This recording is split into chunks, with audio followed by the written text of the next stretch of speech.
ऋषि मुनियों की पावन धरती, देश धर्म का नाता है। कहते सारे लोग यही हैं, गो हमारी माता है। जाग उठो ओ भारतवासी, जाग उठो ओ भारतवासी, गो पर छुरियां चलती हैं। बंद करो गो माँ की हत्या, सारी जनता कहती है। बंद करो गो माँ की हत्या, सारी जनता कहती है।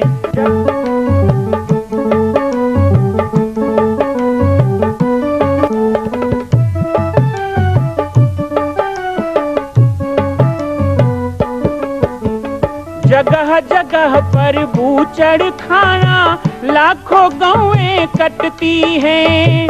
किसे सुनाए व्यथा हमारी, नैना नीर बहाती हैं।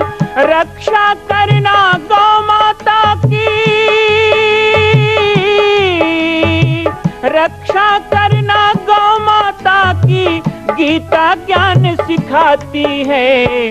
बंद करो गो माँ की हत्या, सारी जनता कहती है।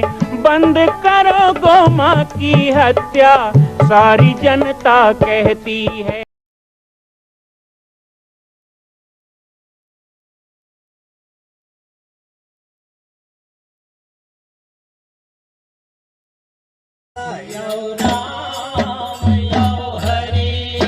यो नहीं मरूंगी, नहीं पिटूंगी, देऊंगा तेरे घर वाला।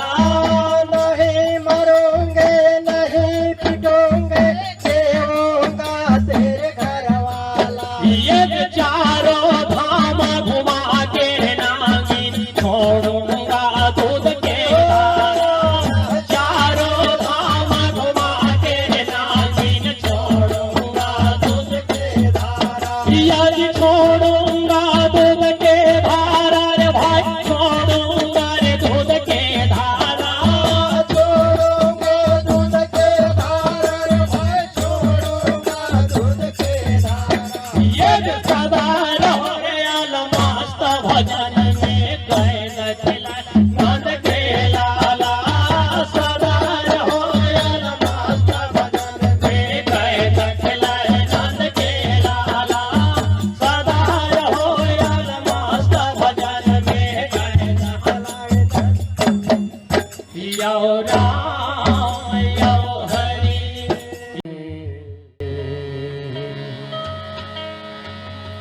जीवन है दिन चार, जगत में जीवन है दिन चार। जगत में जीवन है दिन चार। जीवन है दिन चार, जीवन है दिन चार। जगत में जीवन है दिन चार। जगत में जीवन है दिन चार।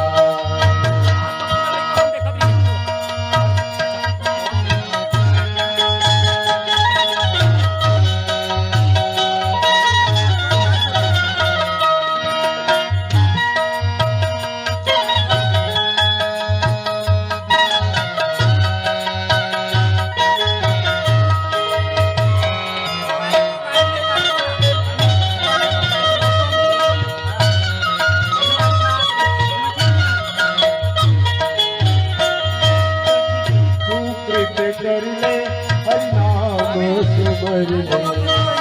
तू कृत कर ले हरि नाम सुमर ले। हरि नाम सुमर ले, हरि नाम सुमर ले। मानुष जन्म सुधार, मानुष जन्म सुधार। जीवन है दिन चार, जगत में जीवन है। जीवन है दिन चार। दिया नहीं तो अंधेला ही अंधेला है, इसलिए दिया है तभी उजाला है। दान का बड़ा महत्व है, और दान के महत्व को यज्ञ नगर में क्या बताना, ये तो दान से ही हो रहा है। जिस जगह पे बैठे हो ना, वहां गोबर की लिपाई हुई है, वो भी किसी माता ने अपने घर से दिया होगा, गाय ने दिया होगा तब उसने दिया होगा, पर यहाँ दिया ही दिया है। यहाँ यज्ञशाला में दिया ही दिया है। यहाँ अग्नि जल रही, अग्नि का वास है। सप्त कुंडों में प्रज्वलित होने वाली अग्नि दीप का प्रतीक है, प्रकाश का प्रतीक है, त्याग का प्रतीक है। एक गैरिक वस्त्र, ये गेरुआ वस्त्र अग्नि वर्ण, ये त्याग का, समर्पण का प्रतीक है। आप जानते हैं कि भारत देश में भगवा रंग कैसे आया? आज भगवा क्रांति कहते हैं, या भगवा रंग कहते हैं, या भगवा ध्वज कहते हैं, या भगवा, कुछ लोग तो भगवा आतंकवाद कहते हैं। लेकिन भगवा सबसे संन्यास का, त्याग का, मेरे राम का, भारत के स्वाभिमान का, भारत की गौरव गाथा का, वीर शिवाजी महाराज के पराक्रम का प्रतीक है भगवा। और भगवा में केवल न जोड़ दो तो वही भगवान हो जाता है। इसलिए राष्ट्रीय स्वयंसेवक संघ ने तो भगवा ध्वज को ही अपना भगवान बना लिया। भगवा क्या है? ये अग्नि का प्रतीक है, ये प्रकाश का प्रतीक है। हम काले वस्त्र नहीं पहनते। हमारे यहाँ काला वस्त्र कब पहनते हैं? तो बोले किसी का विरोध करना हो तो काली पट्टी बांध लेते हैं हाथ में। काला मतलब विरोध, तो काला मतलब विरोध, तो भगवा मतलब, भगवा मतलब क्या हुआ? तो भगवा मतलब सहायता हो गया, भगवा मतलब सहयोग हो गया, भगवा मतलब सहकार हो गया, भगवा मतलब सात्विकता हो गया, भगवा मतलब समर्पण हो गया, भगवा मतलब साकार हो गया, भगवा मतलब सहकार हो गया, और भगवा मतलब संस्कार वाहिनी हो गया। धीरे धीरे देखो रूप बदल गया, रंग बदल गया। क्या करें? वीर शिवाजी महाराज के किला में भगवा ध्वज लहराता था। तो मैं आपको बता दूं, निमि वंश के राजा हैं। निमि वंश चंद्र वंश के राजा हैं महाराज जनक। सूर्य वंश के कौन है बताइए? महाराज दशरथ। सूर्य वंश के राजा हैं महाराज दशरथ। लेकिन चंद्र वंश, निमि वंश के राजा पृथु मानधाता के औरस पौरस पुरुष और वंशोत्तर यदि देखा जाए तो ब्रह्मा के मानस पुत्र हुए महर्षि कण्व, और कण्व से जाबाली, सुना से गौतम, और नाना प्रकार के मरीचि नामक ऋषि हुए। इन लोगों के पृथु पुरुष, उनसे किसी संसर्गवश जो पुत्र पैदा हुए वो धीरे से निमि राजा कहलाए। और निमि राजा कितने महान कि आज भी आपकी आंख जो पलक झपकती है ना, इसे झपकते हो ना पलक, तो कौन है इसको शटर बंद चालू करने वाला? जानते हो?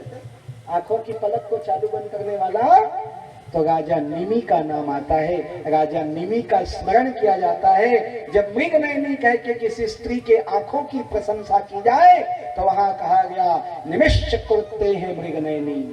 निमि की कृपा से कोई मृगनयनी बनती है, या किसी की आंखें सुंदर होती है, या नेत्र ज्योति बढ़ती है। अश्विनी कुमारों के प्राचीनतम ग्रंथ यदि आयुर्वेद का अध्ययन किया जाए तो चरक संहिता, पतंजलि, सुश्रुत और अश्विनी कुमारों का मूल आयुर्वेद कहता है कि आंखों की सुंदरता और आंखों की शीतलता का स्वामी यदि कोई है तो वो चंद्रमा है, और चंद्रमा का प्रतिनिधि कोई है तो आपके आंखों के पलक को चालू बंद करने वाला राजा निमि है। और वही निमि राजा के वंशोत्तर पुत्र महाराज जनक है, और वही जनक की पत्नी है सुनैना। जिसके नयन ही सुंदर ना हो, जिसकी दृष्टि भी सुंदर हो, जिसके नयन ही सुंदर हो, ऐसा नहीं। शकुनी का एक आंख अच्छा था लेकिन नियत दोनों आंख का खराब था। ठीक है ना? भगवान राम ने भी जयंत को एक नयन कर तजा भवानी, एक नयन का निरोध कर दिया, एक नयन फोड़ दिया उसका। और इतना ही नहीं, राजा बलि को जब शुक्राचार्य ने गलत दिशा बताई, भगवान दरवाजे आए, कह दिया कि बामन को दान मत करो, दान से विरुद्ध किया, तो वही महाराजा बलि ने सीख डालकर कमंडल में छुपे हुए शुक्राचार्य की एक आंख फोड़ दी थी। क्यों? क्योंकि जिनके आंखों में शर्म ना हो वहां निमि नहीं रहते हैं, वहां जनक नहीं रहेगा, वो सुनैना नहीं होगा, और जो सुनैना और जो जनक नहीं होगा उसके घर में कभी सीता का आगमन नहीं होगा। सीता चाहिए, शक्ति चाहिए, भद्रता चाहिए, शांति चाहिए, सुमति चाहिए, भक्ति चाहिए, सौंदर्य चाहिए, रूप चाहिए। यदि हमको वो गुण चाहिए जो सीता में है तो आओ अपने आंखों में शर्म का पानी रखें, अपने नैनों में शर्म का पानी रखें। आंखों में शर्म का पानी सूखने ना पाए। कुछ लोग सोचते हैं कि लज्जा नारी का आभूषण है। यदि लज्जा नारी का आभूषण है तो लज्जा पुरुष का विभूषण है। आप में भी लज्जा होनी चाहिए। वो पुरुष कैसा पुरुष है जिसे लाज नहीं आती। स्त्री के लिए तो आभूषण है लज्जा। लेकिन आप बताओ, जिस मांग में सिंदूर माताएं भरती हैं, जो सिंदूर माताएं मांग में लगाती हैं, वही तुम्हारे माथे का टीका होता है। क्या सिंदूर केवल माताओं का विभूषण है? क्या सिंदूर न देना है? 5 साल के बाद क्या पता, आजकल ठिकाना थोड़े दोबारा आएंगे। अभी 5 साल तो है। रोजगार सहायक और सचिव लोगों को भी जो मैं कड़वा कड़वा है बोल रहा हूं, क्योंकि 2 दिन से मैं भी बीमार हूं। कल भी बुखार की हालत में बैठा था मंच में, आज भी तबीयत ठीक नहीं है। तो मैं कड़वा खाऊं, तुम्हें कहां से मीठा मिलेगा? सुनो, अच्छे से सुन, ध्यान से सुनना है। बात आपको कड़वी लगेगी लेकिन सत्य है, और सत्य है तो मानना, और नहीं मानोगे तो भी सत्य है। क्योंकि मैं जिस मंच पे बैठा हूं यहां बोल के असत्य बोला नहीं जा सकता, और मैं असत्य बोलूंगा तो मैं बोलने लायक रह भी नहीं सकता। ये मंच किसी को माफ नहीं करता है, इसके लाखों उदाहरण। इसलिए सत्य ही बोलना है, और सत्य ही है कि यदि तुम्हारे मेहनत के पैसे से कमाया गया वो राजकीय कोष का पैसा आता है, ईमानदारी से 6 घंटे गांव के लोग सुनता। और मैं वो बड़डोंगर गांव है, बड़डोंगर जसपुर जिला, जहां के गांव के लोग जब गारंटी का पैसा आता है ना तो 8 घंटा काम करते, गांव बैठक करते। आदर्श बता रहा हूं, छत्तीसगढ़ के एक गांव का, बड़डोंगर गांव, लिख लो। 6 घंटा मजदूरी करते हैं तो 120 रुपए मिलता है। जब सरकार 200 रुपए दे रही है तो 8 घंटा मेहनत करेंगे। और उस गांव में जाके देखना, एक साल में 1 करोड़ का काम होता है, क्योंकि पूरा गांव मिलकर मेहनत से काम करता है, ईमानदारी से काम करता है। और उसे राष्ट्रपति पुरस्कार भी मिला इस वर्ष, राष्ट्रपति पुरस्कार भी मिला उसको। अभी पाटेश्वर संस्कार वाहिनी का कार्यक्रम जसपुर जिला में होगा तो हम उस गांव के सरपंच का सम्मान करने वाले कि काश ऐसे हर गांव हो जाएं। तो गारंटी का कोई गारंटी नहीं है कि आपका जिंदगी चला लेगा। चना का कोई गारंटी नहीं है कि जो लू के ले जा रहे हो सब में दाना निकल जाएगा। लेकिन जिस जगह में आए हो, इस जगह की गारंटी मैं नहीं, स्वयं भगवान शंकर ले रहे हैं कि इस यज्ञ में आओगे तो तुम्हारा कल्याण ही होगा, अकल्याण कभी होने वाला नहीं है, तुम्हारा बुरा नहीं है। होता है सारे विश्व का, बहुत सुंदर बात है, होता है सारे विश्व का कल्याण यज्ञ से। सब गाइए, होता है सारे विश्व का कल्याण यज्ञ से, जल्दी प्रसन्न होते हैं भगवान यज्ञ से, जल्दी प्रसन्न होते हैं। होता है सारे विश्व का, एक गांव का नहीं, एक जिला का नहीं, विश्व का। एक जन ने मुझको पूछा कि खैरी में यज्ञ होगा तो छुई खदान का कैसे भला होगा? वो तो बहुत दूर है, कुटेली का भले हो जाएगा, भाई धुआं जा रहा है वहां तक, चलो उदयपुर भी पहुंच जाएगा यज्ञ का धुआं, लेकिन छुई खदान, खैरागढ़, आप बोलते हो विश्व कल्याण कैसे होगा? तो देखो बता रहा हूं, करना मत है ना, बता रहा हूं, सुन के एक कान से दूसरे कान से निकाल देना। घर में जाना, अच्छा सूखा वाला लाल मिर्चा निकालना, लंबा वाला, और चूल्हा में डाल देना। कितने का कल्याण होगा? अपने घर के चूल्हा में मिर्चा डालना मत, वही बताया हूं। अपने घर के चूल्हा में मिर्चा डालोगे तो 5 घर का कल्याण खासी खासी हो जाएगा। जब एक मिर्चा में 5 घर को कल्याण करने की ताकत है तो हम लोग पागल हैं क्या? यहाँ टीपा टीपा घी डाल रहे हैं, अगर तगर सुगंध वाला कपूर कचरी नागर मोथा कमल गट्टा लोभान गुंगल दसांग कपूर चंदन चूड़ा, और इसके साथ गाय का घी, भैंस का बिल्कुल नहीं, जर्सी बिल्कुल नहीं, ना आंटी का, ना मौसी का, ना मैडम का, केवल गौ माता का घी डाला जा रहा है। और जवा तीली चावल और पवित्र आम बर पीपर डूमर गस्ती बेल परसा फुड़हर चिड़चिड़ा ऐसे देव वृक्ष की लकड़ियां और गाय के गोबर से बने हुए कंडे, पवित्र वातावरण, इतना कर रहे हैं तो सोचो कितने का कल्याण होगा। होता है सारे विश्व का कल्याण यज्ञ से, होता है सारे विश्व का कल्याण यज्ञ से, जल्दी प्रसन्न होते हैं भगवान यज्ञ से, जल्दी प्रसन्न होते हैं भगवान यज्ञ से, जल्दी प्रसन्न होते हैं भगवान यज्ञ से, जल्दी प्रसन्न होते हैं भगवान यज्ञ से। भगवान राम जनकपुर नहीं जाते तो सीता के साथ विवाह नहीं होता, पुष्प वाटिका नहीं होती, ये कथा नहीं होती, रामायण नहीं होता। आप जानते हैं पुष्प वाटिका में जाना, जनकपुर जाना, सीताराम का मिलन होना, विवाह होना, राम से सीताराम बनना, ये क्यों हुआ? ये यज्ञ के कारण हुआ। राम जी का जन्म यज्ञ में हुआ। यदि यज्ञ ना होता, यज्ञ में खीर की आहुति ना होती और प्रगटे अग्नि चरु कर दीन्हे ना होता तो राम जी का अवतार कैसे होता? और एक बात और बता देता हूं, एक बड़ा पुराना नारा है, बड़ा प्रसिद्ध नारा है, छत्तीसगढ़िया। बीच बीच में देखता हूं सो गए हो कि जाग रहे हैं, आवाज कम आती है तो लगता है ऊँघ रहे हैं, जोर से आए तो पता चले जाग रहे हैं। क्या बोलते हैं जरा बताओ? छत्तीसगढ़िया सबसे अढ़ा। ये बड़ा पुराना नारा है और आज का नहीं, आज से 17 लाख वर्ष पहले भगवान राम के जन्म के लिए पुत्रष्टि यज्ञ करना था, तो पुत्रष्टि यज्ञ करने के लिए अयोध्या में एक बैठक बुलाई गई। उस बैठक में वशिष्ठ ने कहा, धरहु धीर हुई है सुचारी, त्रिभुवन विदित भगत भयारी।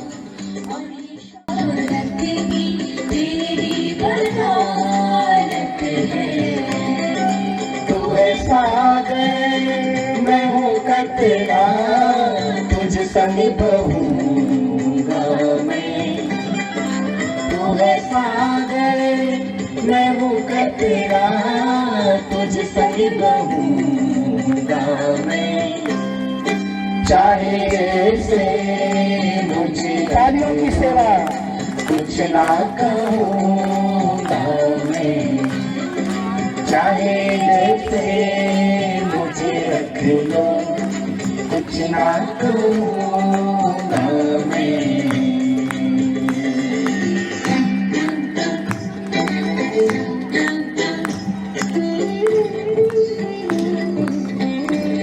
यज्ञ की आरती में आप पहुंच जाएं, माताएं जो आरती लेके आई हैं परिक्रमा में पहुंच जाए, भजन वहां से भी सुनाई देगा आपको, आरती में भाग लें।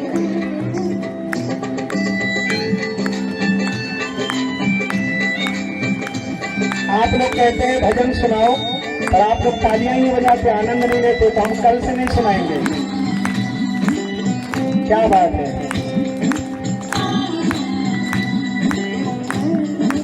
मेरा मन कब नहीं लगता है जग की बातों में, मेरा मन कब नहीं लगता है जग की बातों में। अपनी उंगली थमा दी मैंने तेरे हाथों में,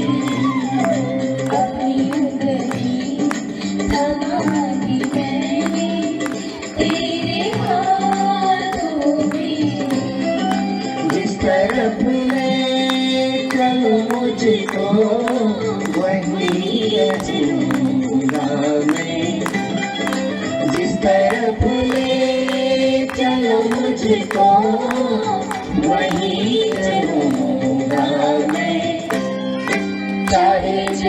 से मुझे रख लो, कुछ ना कहूँगा मैं, चाहे जैसे मुझे रख लो, कुछ ना कहूँगा मैं।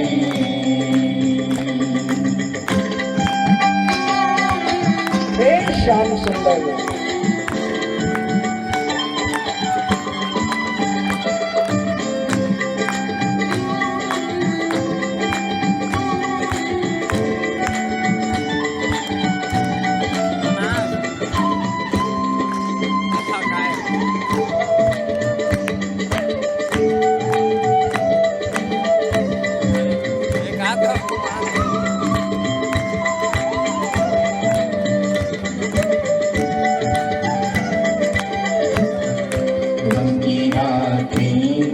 लगेगी जैसे सुख का सवेरा है, लंबी रातें लगेगी जैसे सुख का सवेरा है। बस तू एक बार जो कह देगी हाँ तू मेरा है। हे श्याम एक बार जो कह देगी हाँ तू मेरा है। फिर तो हर एक सितम हंस कर ही सहूँगा मैं, फिर तो हर एक सितम हंस कर ही सहूँगा मैं। चाहे जैसे मुझे रख लो, कुछ ना कहूँगा मैं, चाहे जैसे मुझे रख लो, कुछ ना कहूँगा मैं।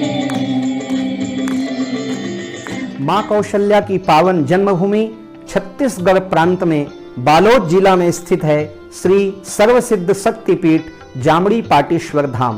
परम पूज्य सद्गुरुदेव राजयोगी बाबा जी की तपस्थली श्री पाटेश्वर धाम और विश्व के अद्वितीय मां कौशल्या जन्मभूमि मंदिर निर्माण का दर्शन करने और इसी प्रकार समसामयिक विषयों पर अपना ज्ञान वर्धन करने के लिए और 10,000 गायों के लिए बनने वाले श्री हनुमान नंदीशाला गो अभ्यारण्य का समाचार प्राप्त करने के लिए आप सभी देखते रहें YouTube चैनल पर राम बालक दास, और हमारे चैनल को आप सभी सब्सक्राइब करें, घंटी का बटन दबाएं ताकि आप सूचनाओं से जुड़े रह सकें। जय श्री राम, जय गौ माता, जय गोपाल।